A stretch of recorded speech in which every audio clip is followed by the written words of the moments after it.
Senhor Presidente, senhoras e senhores deputados, cumprimentar o Senhor Ministro e começo esta audição com um assunto que nos trouxe ainda aqui hoje, que é a Estratégia Nacional para o Mar.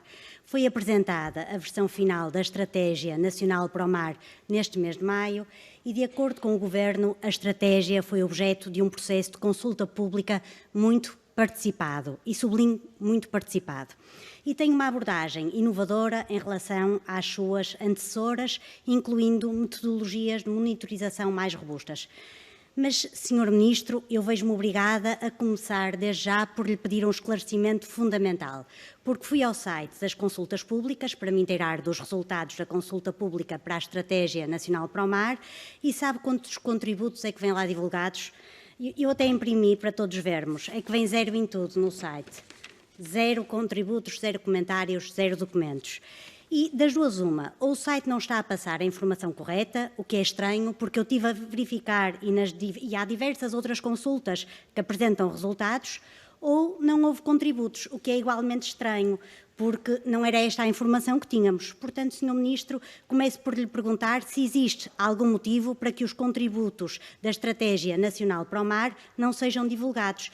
E, nesse sentido, pedia-lhe que nos esclarecesse, em primeiro lugar, quantos contributos públicos é que efetivamente foram dados para a Estratégia Nacional para o Mar e, em segundo lugar, é fundamental compreendermos o impacto desses contributos, ou seja, que tipo de ajustes e alterações teve o documento da estratégia durante a consulta pública.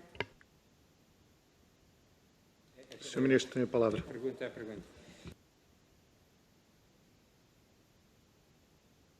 Dizer que, de facto, a Estratégia Nacional para o Mar teve uma ampla consulta pública.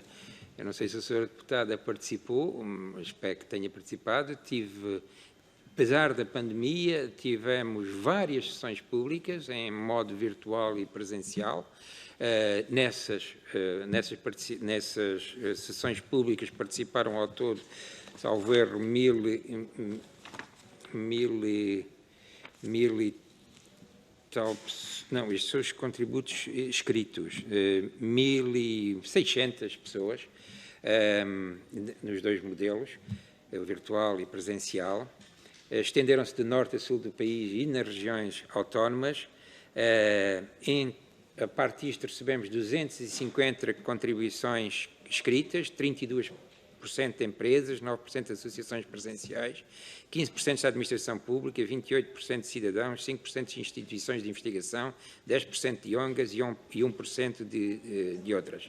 Lembro que no início, quando apresentámos a estratégia, tínhamos um plano para cerca de 130 ou 40 objetivos para cumprir e metas para cumprir, das quais 30 emblemáticas, e que, devido à participação, obviamente muitas delas foram revistas, outras acabaram também por ser aumentadas, tendo agora cerca de 160 metas para cumprir, das quais 30 se mantiveram como emblemáticas. Houve reuniões da CIAM, do Conselho Interministerial para os Assuntos do Mar, que também a estratégia foi discutida e foi modificada. Nos princípios gerais, a estratégia não foi modificada, até porque a estratégia foi concebida num plano de... Então, eu aqui tenho online, 247, 1332 e, se calhar, olha, eu não lhe dou o telemóvel porque pode passar. É bom. Está aqui. Sr. Ministro, permite-me interrompê-lo só para lhe dar conhecimento da seguinte situação. Portanto, estão ali dois cronómetros, o PSD, o Sr. Deputado é o de baixo, e o tempo do Sr. Ministro é o de cima. Portanto, já tem 9 minutos para as respostas. Quanto é que está ali? 2 minutos e 18. Portanto, tenho de fazer a gestão, se aceitar isso. Obrigado por chamar a atenção e peço desculpa. Eu, quando estou a falar, inevitável. Eu parece que falo sempre menos que os outros, mas acabo por entrar nestas. Para prosseguir, Sra. Deputada. Fui eu que distraí a levar o papel, mas é importante que haja uma correspondência, porque as pessoas têm direito a saber efetivamente quantos contributos públicos é que houve. Muito obrigada, Sr. Presidente. Sr. Ministro, então, continuando. É referido que será brevemente aprovado o Plano de Ação da Estratégia Nacional para o Mar 2021-2030, que servirá de base para a monitorização da mesma. Este plano incluirá cerca de 185 medidas concretas distribuídas pelas várias áreas de intervenção prioritária desta estratégia, das quais 30 são consideradas emblemáticas devido à sua especial abrangência e elevado potencial multiplicador de efeitos. Gostaria, em primeiro lugar, que nos esclarecesse sobre qual o timing desta apresentação e depois quais dessas 30 medidas mais emblemáticas estão direcionadas para a área das pescas e da aquacultura. Eu vou continuar com as minhas perguntas, porque se calhar é mais fácil em termos de tempo. E ainda referido que as medidas terão objetivos concretos. Porém, o que está visível da estratégia são metas sem concretização. Por exemplo, diz: aumentar o contributo da economia do mar para o crescimento do VAB da economia nacional. E a nossa pergunta, Sr. Ministro, é: quando e como? Aliás, foi algo que já tinha tido a oportunidade de lhe perguntar anteriormente.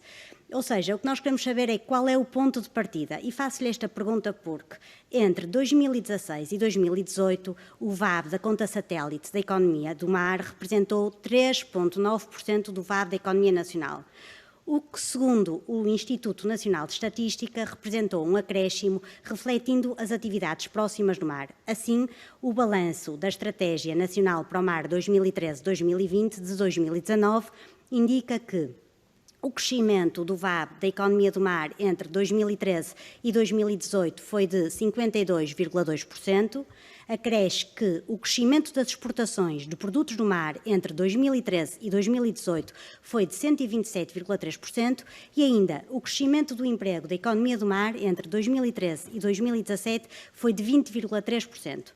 Sucede que em 2020 e 2021 não se conhecem ainda dados. Estima-se que a crise sanitária tenha feito recuar o crescimento do VAB do mar, pela diminuição do turismo, cruzeiros, turismo náutico, turismo de sol e de mar, mas também ao nível dos portos e das relações comerciais, tanto intra como extracomunitárias. Assim, é fundamental que nos explique qual será o ponto de partida, porque esse valor influencia naturalmente o maior ou menor desempenho percentual.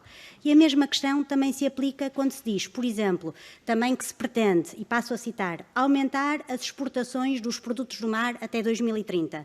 Concordamos que é um objetivo muito importante, mas faço-lhe a mesma pergunta: quanto e como? E ainda quando se diz que se pretende, por exemplo, melhorar o ambiente de negócios na economia do mar, diminuindo os custos de contexto das empresas, é importante compreendermos de que forma e quais são as principais medidas e instrumentos a implementar. Obrigada. Muito obrigado, Sra. Deputada. Tem a palavra o Sr. Ministro para responder. Tem 2 minutos e 18 já consumidos, digamos. Passa a gestão. Muito obrigado, Sra. Deputada. Olha, em relação a estas metas, e estamos aqui a falar, acho que estava a falar das metas,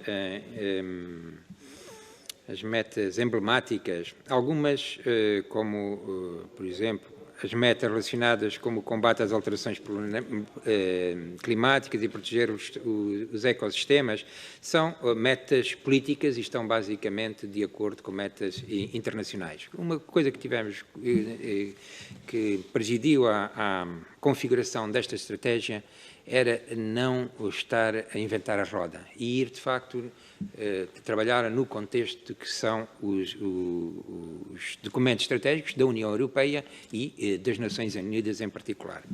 Outra coisa que tivemos em atenção foi não exagerar nas metas, estar a mandar números demasiado ambiciosos, e tivemos a medir, de facto, as questões, algumas metas. Eu posso lhe dizer, por exemplo, fomentar o emprego e a economia azul, circular e sustentável. Uma das metas é aumentar em 30% o emprego na economia azul até 2020. No que é que isto tem a ver? Segundo os dados do emprego nacional, em 2013 havia 157.286 trabalhadores na economia azul. Em 2017 havia 189.236. corresponde a uma taxa de crescimento anual de 4,7% ao ano. A meta prevista para 2030, aumento de 30%, ou seja, emprego em 2017, 246 mil, mas corresponde a uma taxa de crescimento média anual de 2%. Pode dizer que é pouco ambicioso, devíamos ter ido para a média dos 4%, mas foi esta coisa. Ou seja, isto para lhe demonstrar, posso lhe dizer outra também. Garantir uma remuneração média da economia no mar 8% acima da média nacional. Segundo os dados para a remuneração média nacional, em 2033 era 22,1 mil euros, 3,8% acima da média nacional. Em 2017 era 6,3% acima da média nacional. E o que nós fizemos foi um crescimento médio anual até 2030 de 0,9%. Vale o que vale, mas é baseado, de facto, em números existentes. Vai dizer agora, os dados que eu tenho é que a economia azul representa 5% do VAB.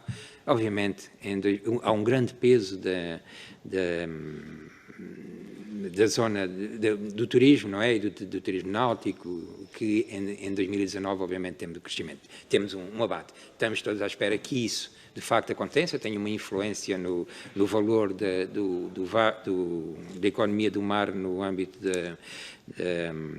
do valor acrescentado bruto. Pronto, temos outros aqui também, outros, aumentar o valor acrescentado bruto do VAB. Vá para terminar com esse.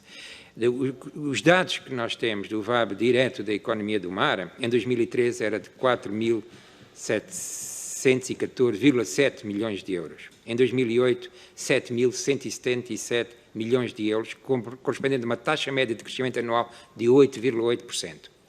Nós previmos, para 2030, um aumento de 30% relativamente a 2018, e que corresponde a uma taxa de crescimento médio anual de 2,2% ao ano, inferior à registrada, aliás, de 2013 a 2018. Para mim é importante ser realista e, quando avançamos com isto, temos números de base sobre os quais trabalhamos e não procuramos ter uma visão extraordinária, porque isso provavelmente também seria realista e, portanto, estamos a trabalhar numa base concreta e baseada em números. Eu, se quiser, eu posso lhe dar esta tabela, porque foi uma questão em que eu particularmente insisti.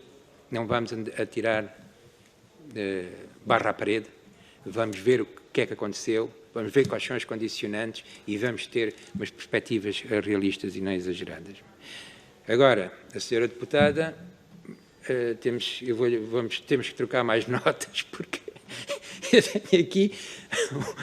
tenho aqui os valores das consultas. A senhora deputada tem um papel que eu também não vejo, temos que ver. E eu tenho aqui dados concretos e a senhora deputada diz que eu não tenho. Alguns são vagos, pronto.